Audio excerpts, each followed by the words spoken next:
दुश्मन को अपनी जान कहते हैं, मोहब्बत की इसी मिट्टी को हिंदुस्तान कहते हैं, हिंदुस्तान कहते हैं। जो दुनिया में सुनाई दे कहते हैं उसे खामोशी, जो आंखों में दिखाई दे उसे तूफान कहते हैं, उसे तूफान कहते हैं। जो ये दीवार का सुराग है साहब, जो ये दीवार का सुराग है, चाइना, पाकिस्तान, अमेरिका सब साजिशों का हिस्सा है। हम तो अपने घर का रोशनदान कहते हैं, रोशनदान कहते हैं। परम सम्मानित मंचासीन अतिथिगण, सभा में उपस्थित सभी श्रोतागण, मैं विक्रम राज पुरोहित देश प्रेम और भारतीय संविधान पर अपने विचार आप सभी के समक्ष रखना चाहूंगा।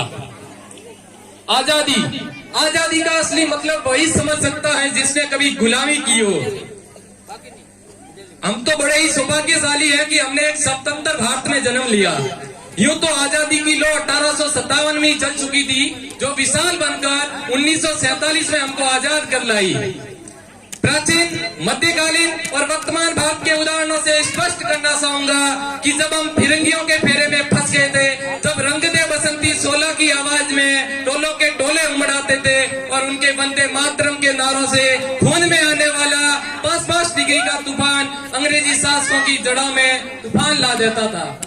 उसके 62, 65 और 71 के युद्धों में अपना सुहाग गवा देने वाली औरत जब परिवार के हालात ये हो जाया करते थे कि प्यार भी भरपूर गया, कि प्यार भी भरपूर गया, मांग का सिंदूर गया, नन्हे नौनियालों की लंगोटियां सली गई, छोटी छोटी बेटियों की चोटियां सली गई। ऐसा एक विस्फोट हुआ, पता ही चला नहीं, पूरे जिस्म की बोटियां सली गई। अरे आपके लिए तो एक आदमी मरा है साहब, हमारे घर की तो कई रोटियां सली गई, हमारे घर की तो कई रोटियां सली गई।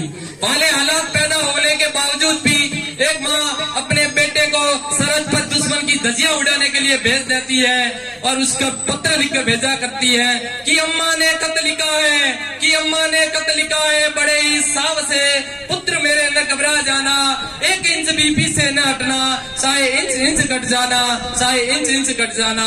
इस तरह पूरा परिवार अपनी देशभक्ति साबित कर रहा होता है।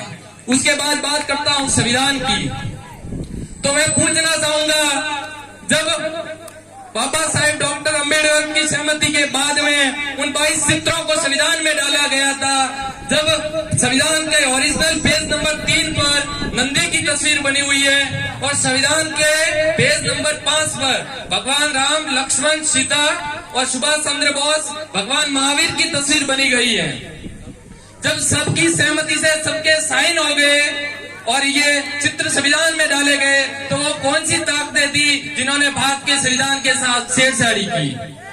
और उसके बाद होता ऐसा है, जो एडिशन आता है उसमें वो 22 के 22 चित्र गायब हो जाते हैं। क्या आज के युवाओं को ये प्रश्न पूछना चाहिए या नहीं? अगर आप यहाँ बैठे ये प्रश्न पूछेंगे तो हजारों हजारों साल की संस्कृति को जिंदा कर देंगे। उसके बाद 1956 में संसद में एक बहस होती है और उस बहस में ये फैसला लिया जाता है कि भारत का तिरंगा कैसा होगा, भारत का राष्ट्रीय पक्षी कैसा होगा, भारत का राष्ट्रीय पशु क्या होगा। उसी बहस में एक बहस होती है कि भारत का कैलेंडर कैसा होगा।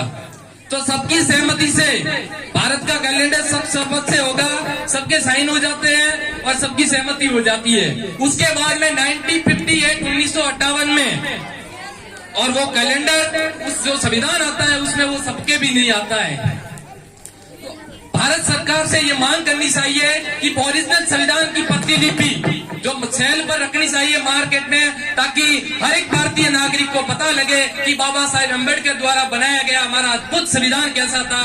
बल्कि बाबा साहेब द्वारा बनाया गया संविधान इस देश में वो कुछ 70% ही चला है, बल्कि 30% उस संविधान के साथ में ऐसी इस देश में ताकतें थी जिन्होंने छेड़छाड़ी की। बल्कि हमारा दुर्भाग्य है कि हम बड़े साहब से ही कहते हैं कि दे दी हमें आजादी बिना खड़क बिना ढाल। अरे कैसे कह सकते हैं बिना खड़क बिना ढाल? तो फिर वो 25-25 जाल के फांसी पर सड़ने वाले नौजवान कौन थे?